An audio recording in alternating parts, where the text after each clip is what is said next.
Guys, grabe. Kita nyo to, diba? Itong Terafay. Lagi itong dumadaan sa aking FYP. And so, ngayon guys, matatry ko siya. As in, first time ko itong matatry. Pero na-viral to guys. Ang daming gumagamit nito. Tingnan natin kung kumusta.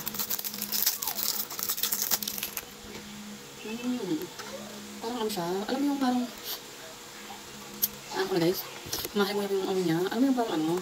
Parang pag nagpapamassage. Parang ganun ano niya. Oh, box pa lang to ha. Hindi pa nag-try nung ano sa loob. Wait lang guys. Ay, mali akong bukas. Baliktad.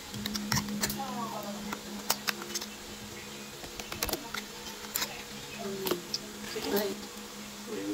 So, ito guys.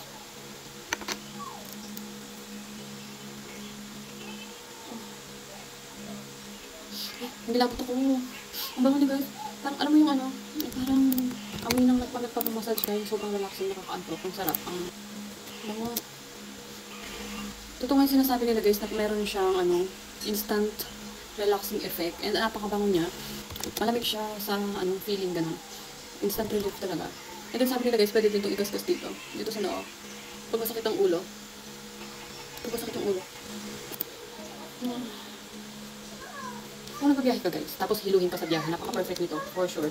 Talaga, promise. Ang ano niya, alamig, parang alamig, malamig talaga siya, yung pumapasok sa ilo, napaka-relaxing niya. Hindi kung, pag may mga, kabit ka ng mga insekto, mosquito, gano'n, or any insects, pwede mo siya pahidan. And marirelief niya yung kate. Ang bango niya, promise, no joke. Mapapabili pa ako nito guys, and bibigay ko sa mga friends and family ko para matry nila.